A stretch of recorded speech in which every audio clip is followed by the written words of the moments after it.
শাপলাতে যতগুলো হত্যাকাণ্ড হয়েছে সবগুলোর আমরা বিচার করতে পারি।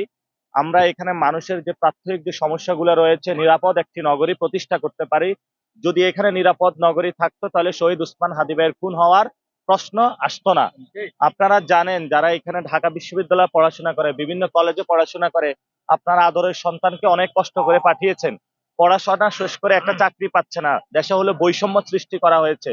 আমরা আশা করি যে আমরা সরকার গঠন করলে দেশের যে চাকরিতে যে বৈষম্য রয়েছে সেই ঘরে ঘরে চাকরি দেওয়ার ইনশাল্লাহ আমরা ব্যবস্থা করব, যাতে বাংলাদেশ একটি উন্নত রাষ্ট্রে পরিণত হয়ে কোনো দলের কাছে কারো মাথা বিক্রি করতে না হয়, নিজস্ব স্বকীয়তা সবার যাতে বাস্তবিক অর্থে বজায় থাকে।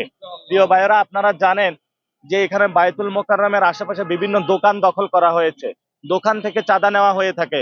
আমরা বায়তুল মোকাররমের সব ব্যবসায়ীকে আশ্বস্ত করতে চাই, 12 তারিখে ইনশাল্লাহ শাপলাকলিকে বিজয় করুন। আর একটি দোকানও আমরা ইনশাল্লাহ চাঁদাবাজি করতে দিব না। কোনো দোকান আপনাদের দখল হবে না। এবং বাইতুল মোকাররমে আপনারা ওয়াশরুমে গিয়ে দেখবেন, অজুখানায় গিয়ে দেখবেন, খুবই অব্যবস্থাপনার মধ্যে দিয়ে রয়েছে। এই অব্যবস্থাপনা যদি আমরা শেষ করতে হয়, তাহলে বাইতুল মোকাররমে সরকারের যে কমিটিগুলো রয়েছে এগুলি স্ট্রং করতে হবে।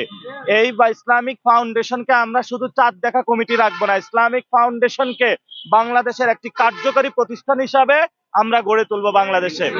আপনারা জানেন আমাদের এই আসনে একটি দুদক রয়েছে, দুর্নীতি দমন কমিশন। ওরা তো দুর্নীতি দমন করবে, বরঞ্চ ওদের নামে হলে সবচেয়ে দুর্নীতির মামলা বেশি দেওয়া প্রয়োজন।